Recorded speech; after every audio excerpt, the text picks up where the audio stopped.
look at my Airbus home cockpit firing up just now. Now, my dearest Airbus fans, I've been waiting to make this video for quite a while, ever since June of this year. Everybody, yes, you may remember me visiting the Flight Sim Expo in Las Vegas, where I mainly talked about WinWing's new product announcements, and that is very affordable airliner panels, like this one, this Airbus A320 glare wing panel, which is practically the panel that manages the autopilot and uses your EFIS display, which are definitely peripherals that are most needed for proper flight sim experience. I hate using the mouse to interact with the autopilot. It's a pain in the ass. So this is quite a game changer, especially for the price of $309.75. Right now it's on sale. It was previously $309.75.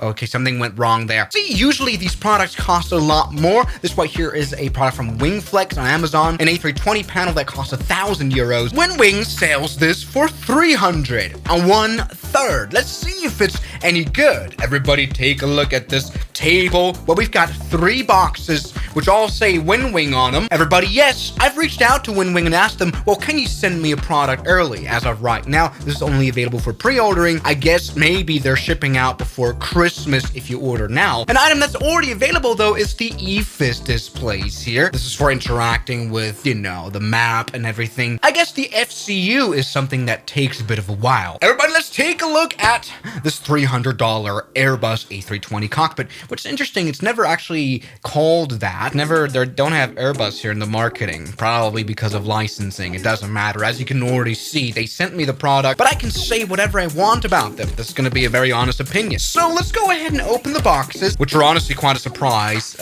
because I don't know which one is which. Take a look. We're starting off, everybody, with this thing, which of course is the left EFIS display. Nicely wrapped in plastic. Perfect. Take a look. I can already feel, and this is something I already said in my Flight Sim Expo video, the quality on this thing is insanely good. Take a look at how the switches work. You can't just put the navigation mode to ADF or VOR mode. No, you have to pull on the switch, just like it is the case in the real airline. Buttons feel nice. Yeah, this thing has good build quality. That's all I can say. I can already end the video. What else that's included in the box is some screwdriver. It's actually a pretty good screwdriver here. So screwdrivers here and some clamps to mount this. That will come in handy later on. All right, let's get rid of this. Perfect.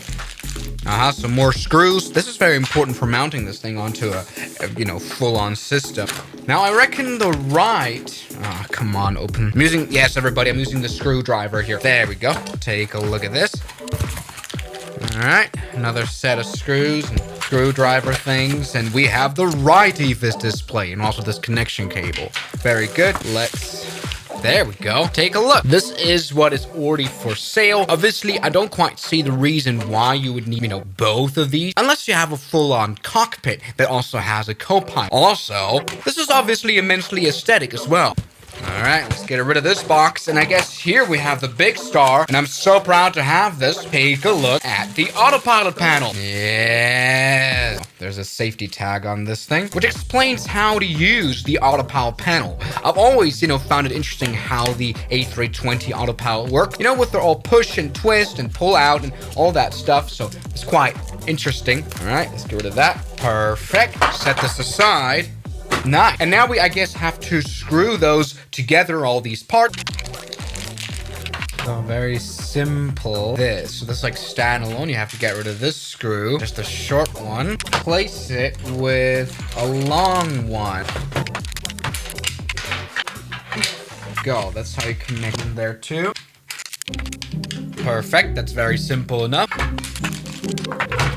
Put this screw, I guess, in there. Got it now kind of connected on both sides. There you go. That holds very much still. Now, all we need to do then is connect this SATA cable.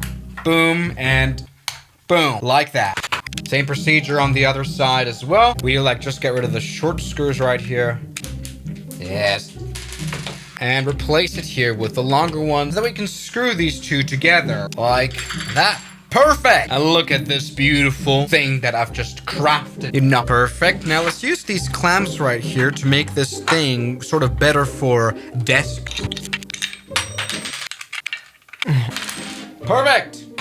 Look at that! I can place this on the table. This is purely genius. Now, something else that is genius is the fact that this thing uses USB Type-C. So no more printer cables for me. Take a look at this one. Yes, what a potent USB Type-C cable indeed. Yeah, all right. I guess ready to connect this up. Yes, take a look at my Airbus HOMECOCKPIT firing up just now. That's what I'd very much like to see. Now, in order to, of course, make this work with the flight simulators, we need a software. Go to the download center. Here we need the Sim App Pro. Go ahead and install it real quick. But as you can see, when we open the Sim App Pro, we already have our peripherals set, and we can, yes, take a look at me pressing button 10 and button 11, adding all that is needed. Now, here in the settings, we have to set the paths of our game. So, for example, the Microsoft Flight Simulator 2020, that was already automatically set, actually. So, we already got that going. I also set up X-Plane 12. We'll try all of that. Let's maybe go ahead and just jump into the sim. I can't believe this is so plug and play. Like, generally, all I had to do was start up the software. All right, so welcome to the Microsoft Flight Simulator. I guess we're going to start with the A320neo. That's a plane that I'm pretty sure works out of the box, really. All right, so welcome to the cockpit of the A320. As you can see, the lights are already on. They're not very much cold and dark, but as you can see, the screens are dead. I guess that's about to change when we turn on the batteries. Yeah. Yes. Can you see that? I don't know why I'm so amazed. This is actually kind of what I expected. But hey, look, now we can actually do some changes as well to the whole thing. We can make the backlight brighter. You can see that on the right display. It's a lot brighter. There you go. We can turn it even all the way to dark. We can select how bright the screen is. And I think I actually want it pretty bright. This one I find here, for example, a bit too low. There we go. Now this is very nice and high up. Yes, there we go. We've got proper screen here too. Let's maybe keep it at a good stuff here. Now, when we turn on stuff like waypoint, there we go. It all turns on. It turns on the flight simulator as well. Look at that. Yes! I don't know why this amazes me so much. This is actually a stupid video, but we can even select how bright the green is, right? So there's so much to customize. Now, once again, this obviously works out of the box, and we can change the QNH. Something that I think is super important. As you can see, change on both screens. QNH setting is the thing I hate the most here, especially when flying in my big flight simulator setup. Take a look. Now, something that's very important is, of course, standard QNH 101 tree. Yeah, we just have to pull. We have to pull, and it worked. All right, it works just as expected. That's what I'm trying to say. Yes, an autopilot here in general works very well. We can set this thing to view. So like this thing like works perfectly with the built-in A320 from Microsoft Flight Simulator. Now, of course, we don't only want to fly the default A320 because that's kind of boring. So maybe see if the A320 by fly-by-wire works for me. And it does work. Take a look at me being able... No, turn back on. That's actually insane. Come on, let's turn on the speed mode here. Yes, like that. See, my mission today, I don't want to touch the flight controls. Okay, let's set the heading right now. Like that. I want you to descend as well. Perfect. Down there is a runway. That honestly, I actually didn't think it was compatible like that. Maybe change the map view right here. Take a look. Works. We can zoom in so quickly. You've never, simmed this fast in your life. Oh, we're crashing right into a building. Maybe to avoid this, we need to go full-on autopilot. 50, 20. Sorry. Oh, scheisse. All right, so let me go ahead now and test the X-Plane Flight Simulator, which is also supported natively, once again, through the Sim App Pro software. Come on. Let's maybe try an A320. I do. Yeah, let's try the A320 by Flight Factor. Come on. And it's loading the A320. Yes, everybody, as you can see, this works. X-Plane is natively supported. I didn't have to do a single thing. Yes, we don't even need to fly the airplane properly, and it works right out of the box. That's very impressive. So yes, as you can already see, we have relatively reliable compatibility. Something that is immensely important, definitely. Now, the reason why WinWing calls this the 3X0 Glairwing product is because it's not only the A320 that has this autopilot panel and the EFIS display, it's also the A330, it's also the A340, it's also the A350, it's also the A380. Yes, they all have the same autopilot panel. Take a look at this autopilot panel on the A330. It's really the same thing. The problem here is it's supposed to be compatible, but it doesn't work for me, sadly. So this is the first plane that doesn't work. Yeah, I want to find out but what happens if we spawn into a plane that's definitely not an Airbus plane at all? Maybe like an MD-11? That's kind of weird. All right, take a look at this. obviously has no function yet. This is a very different autopilot, but if a plane isn't natively supported by WinWing, sadly, I don't really have a list of supported airplanes. You can always create your own profile with the software of MobiFlight. It's free, and on various forums, there are like profiles for, MobiFlight. For example, for the Rotate MD-11. Right, so let's download this profile, which as you can see can interact with the autopilot. Right now though, I can't get the screens to work, but this will be very illegal anyway. So yes, we are very much facing the problem here that sometimes developers create their own autopilot plugins. It's not standardized, and so WinWing has to make every plane compatible by hand. I mean, this thing once again has been barely out, so I guess that's coming.